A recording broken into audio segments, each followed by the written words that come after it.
Bonjour, je m'appelle Guillaume Cros, je suis chiropracteur et aujourd'hui on va voir les 5 choses que je déteste vivre ou entendre en consultation. Vous êtes prêts? Allez, on est parti.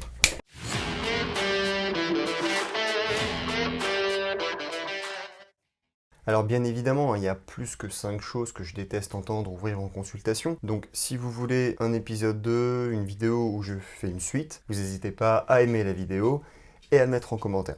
D'accord? Bien évidemment, quand je dis qu'il y a 5 choses que je déteste, c'est pas que je déteste, mais disons que ce sont des situations, des comportements qui sont très désagréables et qui deviennent en fait irritants parce que c'est très fréquent. D'accord? C'est un peu à l'usure. Aujourd'hui, je vais vous donner les 5 principaux cas de patients ou de comportements qui ont tendance un petit peu à m'irriter et qui ont tendance un petit peu à me fatiguer. C'est la première vidéo où je vais essayer d'être un peu plus personnel, où je vais vous parler un peu de mon expérience clinique, de ce que je vis en consultation. Donc si vous avez des suggestions, des choses que vous aimeriez que je modifie dans ce format de vidéo, n'hésitez pas à me les dire. Je vais essayer de garder l'esprit le plus ouvert possible, bien évidemment. Cette vidéo n'est pas là pour accuser qui que ce soit, c'est juste une façon pour moi de vous raconter un peu mon quotidien de thérapeute. Ok? Allez, on est parti pour la première. On commence du coup par le premier cas de patient, ce que j'appelle affectueusement le patient passif. Normalement, dans le terme passif, vous avez déjà une petite idée de ce à quoi je fais référence. Ce qu'il faut comprendre, c'est qu'en tant que thérapeute, alors là je vais vraiment parler pour moi, c'est un avis personnel, quand j'ai un patient qui vient avec un cas très compliqué, qui a mal depuis des années, vraiment un cas qui paraît vraiment très complexe, c'est pas les cas qui vont le plus me faire peur. C'est pas les cas où je pense que je vais le plus galérer en fait. C'est plutôt les patients qui vont venir avec leur regard complètement vide, inexpressif, qui viennent, ils considèrent qu'ils ont fait leur part du travail. Voilà, leur part de taf, c'est venir en consultation, ils ont pris le rendez-vous, ils sont présents.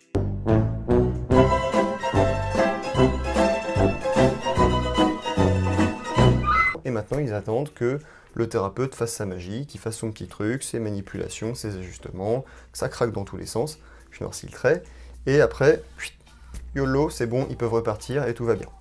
Et vraiment, ils partent du principe qu'ils n'ont strictement rien à faire, en fait, dans la prise en charge. Et ça, c'est un très très gros problème, dans la mesure où, en vérité, en fait, le patient, c'est un acteur tout autant que le thérapeute dans sa prise en charge. J'explique toujours que dans une consultation de chiro, la consultation, c'est 30 à 40% de la solution. Tout le reste de la solution, ça va être les exercices que je donne, et tous les petits conseils que je vais glisser au fur et à mesure de la consultation. Et c'est véritablement ces conseils et ces exercices qui vont faire en sorte que finalement le problème sera corrigé sur du long terme, et que ainsi le patient va éviter des récidives.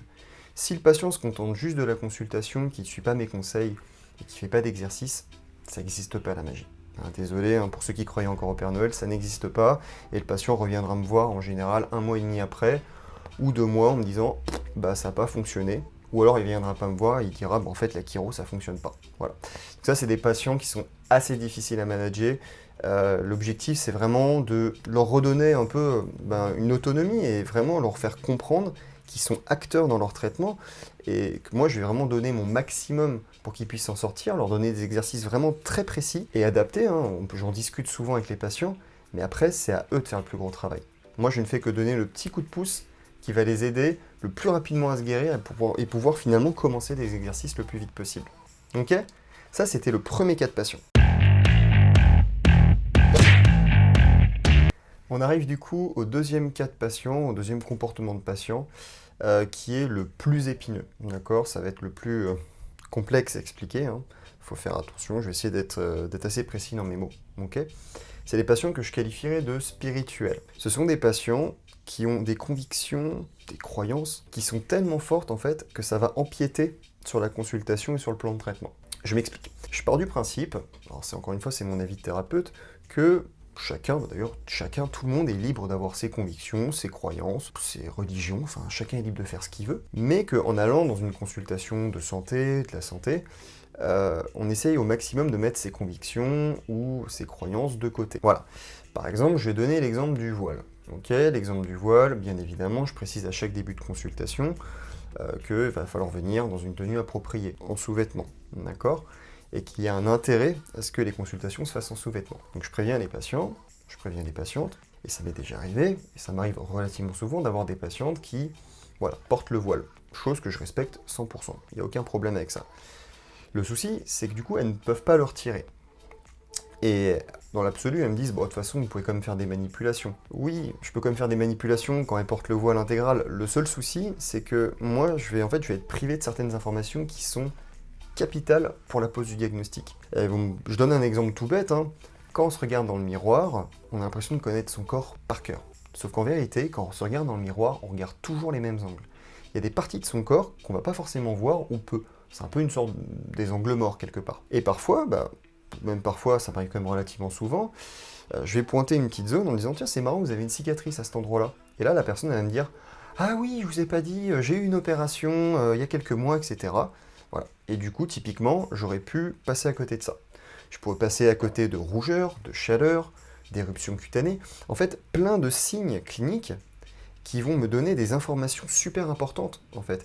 Et je pourrais passer complètement à côté de quelque chose qui pourrait être capital, finalement, pour la pose du diagnostic et peut-être même qui pourrait m'aider à référer la patiente vers un thérapeute ou un médecin qui serait du coup plus compétent pour ça. Et c'est là où ça devient grave. Donc forcément, la patiente, même si elle a toute la bonne volonté du monde, je vais être obligé de lui dire que je peux pas la prendre en charge en fait. Et même si elle avait déjà été prévenue, au final, ça me fait perdre du temps, ça lui fait perdre du temps. Et puis en fait, on vient un peu à une case, on est un peu au point mort, quoi. Voilà. Ça, c'était un exemple tout bête. Et après, il y a encore, on peut aller chercher un peu plus loin. Et là, ça va revenir un petit peu aux patients passifs dont je parlais.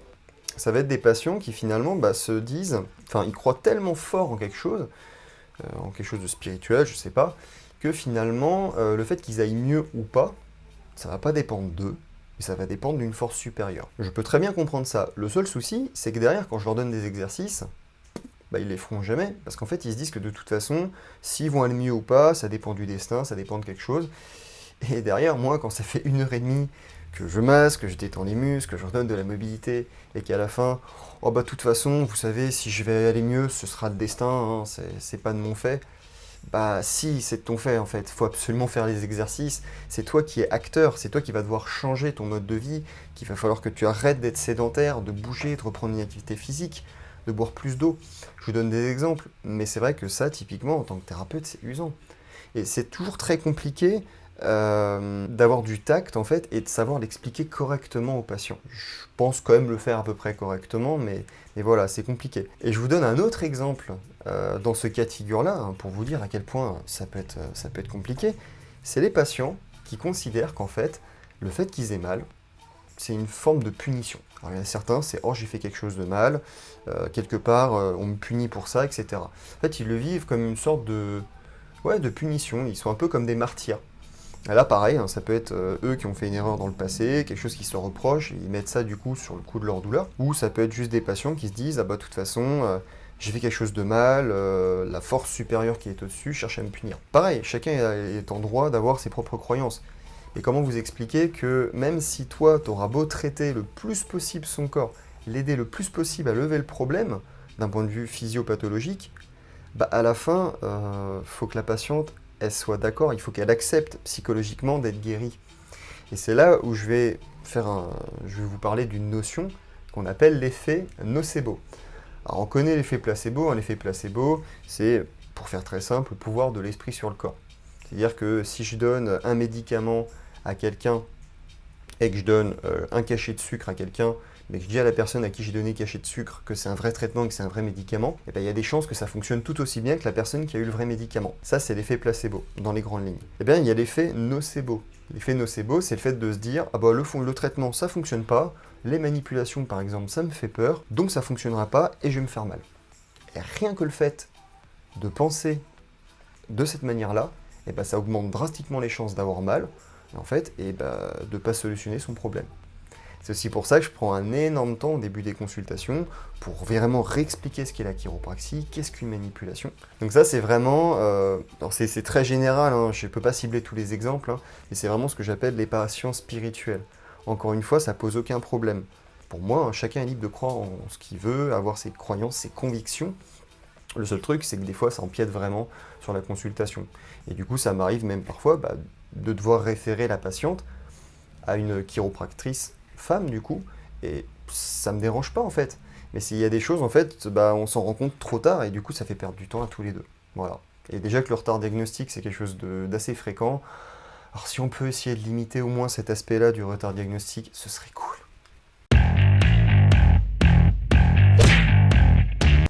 Maintenant, je vais vous parler de la troisième catégorie de patients, que j'appelle affectueusement les patients Doctissimo.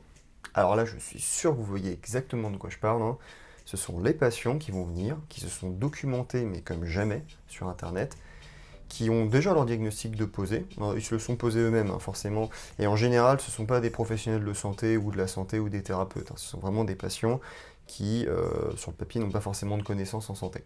Mais ils ont regardé sur Internet et voilà, ils ont décidé que, je sais pas, alors des fois j'ai des diagnostics complètement farfelus comme la sciatique du bras, hein, sachant qu'une sciatique, hein, c'est, on va dire, une irritation du nerf sciatique et le nerf sciatique est dans la jambe, hein. Il n'y a pas de nerf sciatique dans le bras. Passons. Et encore, si c'était juste un diagnostic qu'ils ont, c'est pas très grave en fait. Le truc, c'est que leur diagnostic, c'est vraiment, ils sont sûrs à 100% que c'est ce diagnostic-là. Et si je pose un autre diagnostic, ils vont pas être d'accord avec moi. Ils vont, en fait, ils vont me décrédibiliser, quoi. Ils vont se dire, ah bah non, il a complètement tort. En plus, il est jeune. À mon avis, il s'est trompé. Sur Internet, forcément, c'est vrai. Et ça, du coup, c'est un gros problème. Et ça encore, c'est les patients, je dirais, les patients Doctissimo de stade 1. Ce sont les plus cool. Parce que les moins cool, ce sont de vrais chefs de chantier. Ils arrivent, ils ont leur diagnostic de posé, et ils ont aussi tout ce qu'ils veulent faire. Alors là, j'ai un cahier des charges, ils vont me dire, voilà, j'ai besoin d'avoir une manipulation au niveau de la base du cou, j'ai besoin qu'on m'ajuste telle articulation au niveau du pied, j'ai besoin que vous massiez tel truc. Ah, mais vraiment comme un cahier des charges, hein, et je vois ça, et en fait, je suis juste mais, stupéfait, finalement, de ces patients-là, qui ont l'impression qu'en fait, juste en regardant sur Internet, finalement, ils peuvent avoir le diplôme de n'importe qui. Et ils peuvent poser un diagnostic comme n'importe quel médecin ou thérapeute. Et alors là, je suis sidéré. Et c'est vrai que ces patients-là, ça me paraît parfois compliqué de les recadrer. Parce que comment leur expliquer que, bah non, en fait, déjà, c'est pas le bon diagnostic. Et puis ensuite, bien évidemment, ils vont me dire, mais comment est-ce que vous savez que c'est ce diagnostic-là? Et alors là, ils remettent juste en question accessoirement mon diplôme, voilà. Je leur explique gentiment que j'ai fait quand même 5 années d'études. Je peux leur expliquer complètement pourquoi est-ce que c'est cette pathologie-là, en leur expliquant tous les tests orthopédiques, examens neurologiques, l'analyse des imageries médicales, la palpation, tout ça en détail, pour leur expliquer par A plus B pourquoi c'est ce diagnostic-là. Mais bon, c'est usant, quoi. C'est usant. Donc voilà, ça c'est les patients Doctissimo. Et qu'est-ce que c'est chiant! Après, je comprends, hein. Moi aussi, je suis le premier à regarder sur Internet quand j'ai un doute sur un truc. Mais il faut vraiment se méfier d'Internet, hein.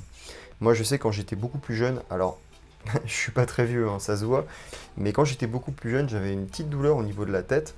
Et en fait, j'ai regardé sur Internet pour savoir ce que c'était. Et ben, heureusement que j'ai pas cru Internet, hein, parce que sur Internet, ils disaient que j'en avais pas pour 2 mois. Donc,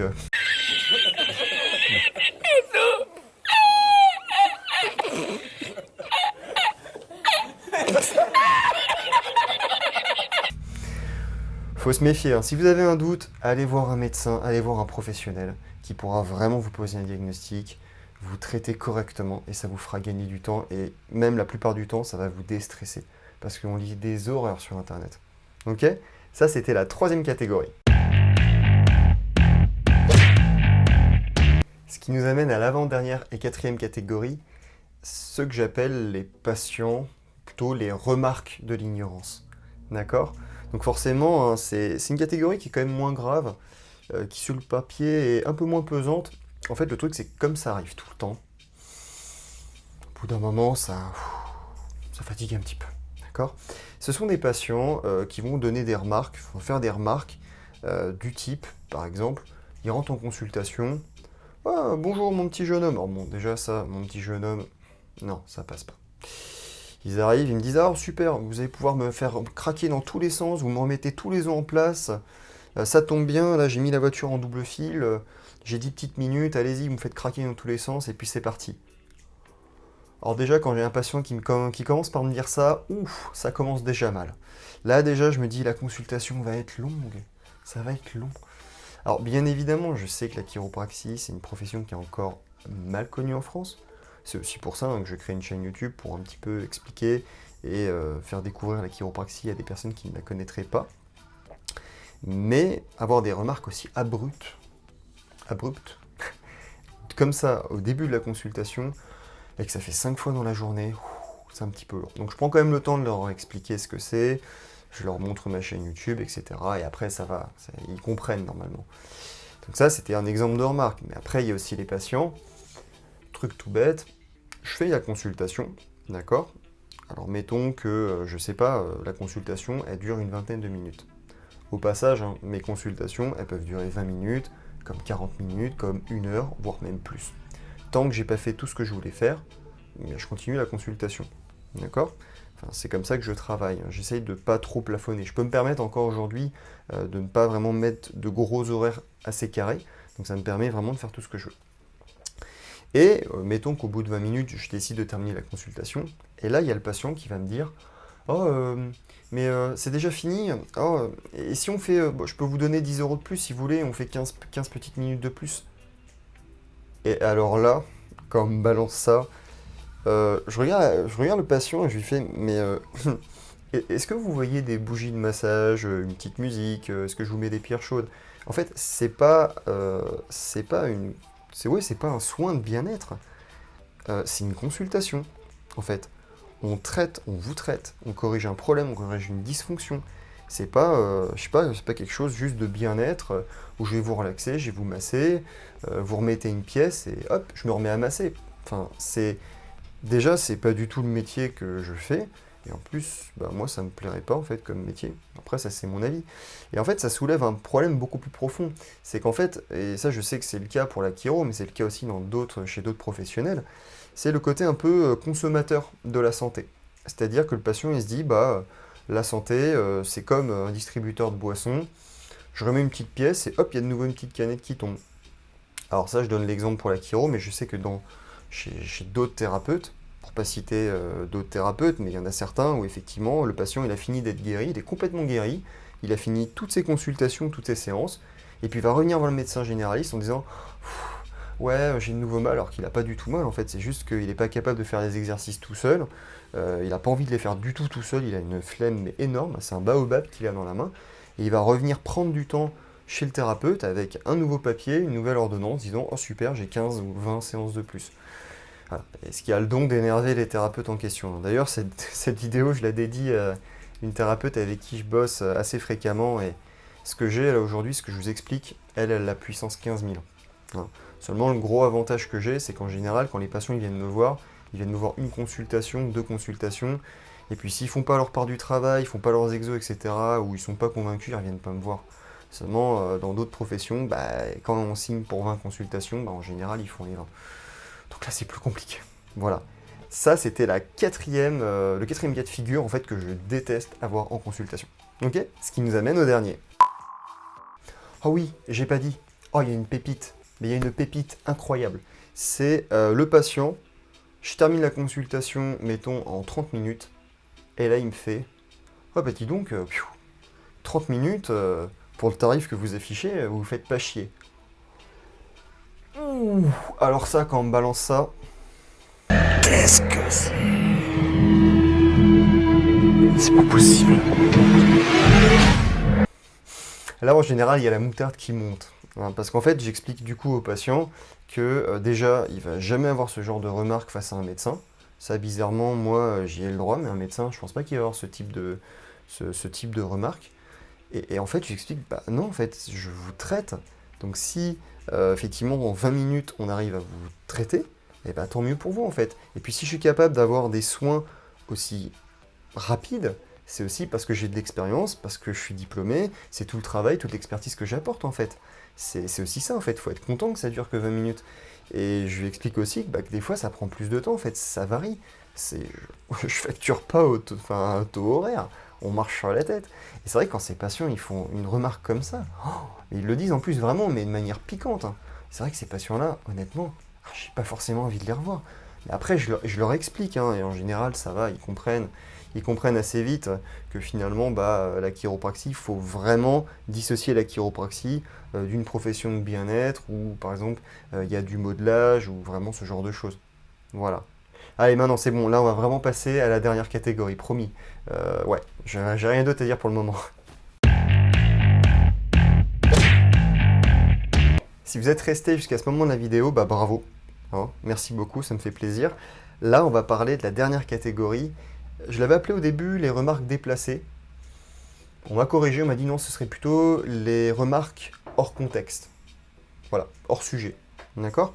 Donc c'est des remarques en fait qui n'ont juste pas lieu d'être dans une consultation vis-à-vis de moi. Donc je vais vous donner un exemple concret. Les consultations, comme je vous ai expliqué, se font sous vêtements. Alors bien évidemment, sur les consultations que vous allez voir sur ma chaîne, les consultations ne se font pas forcément sous vêtements, mais en tenue de sport, pour des raisons qui me semblent évidentes, n'est-ce pas? Donc voilà, les consultations se font en sous-vêtements et normalement tous les patients, bien sûr, sont prévenus avant les consultations. Puis en général, quand ils vont voir des ostéos, etc., ils comprennent déjà qu'il y a une notion de sous-vêtements. Et au moment où je leur demande de se passer en tenue, après avoir fait l'anamnèse, à un moment où je leur pose plein de questions, et ben j'ai des remarques du type «Ah mais je peux pas parce que je me suis pas épilé». Mais qu'est-ce que j'en ai à foutre? En fait, c'est à ce moment-là, le truc, c'est que c'est inapproprié parce que quand je vois un corps, je le vois sous l'œil du thérapeute, en fait. Il n'y a pas de notion de beauté, d'esthétisme, en fait, dans une consultation de la santé. Ça n'a pas de sens. Alors que la personne ne se sente pas forcément à l'aise, je comprends. Si elle se sentirait davantage à l'aise avec une femme, pourquoi pas? J'en discute avec elle et je la réfère chez une chiropractrice. Mais à ce moment-là, me balancer ça, je sais jamais vraiment comment réagir. Et franchement, et encore, ça c'est soft, hein, parce qu'on a l'exact inverse, où là j'ai la patiente qui va me dire «Eh ben ça tombe bien, justement, j'ai pensé à vous, je me suis épilé». Alors là, du coup, je sais encore moins comment réagir. Là, alors non, déjà, je vais pas dire merci, hein, ok? En fait, je dis rien. Je dis rien, parce que pareil, ça n'a juste pas lieu d'arriver dans une consultation. On n'a pas à dire ça à son thérapeute, hein. Ça, c'est l'exemple, ça c'est la case sous-vêtements. Mais après, j'ai des remarques, on va dire un peu plus indiscrètes, ou par exemple, on va me dire «Ah, mais vous avez quel âge? Vous êtes diplômé il y a combien de temps?» Comme si, en fait, avoir mon CV, ça allait faire en sorte qu'il croit plus en mes capacités ou pas.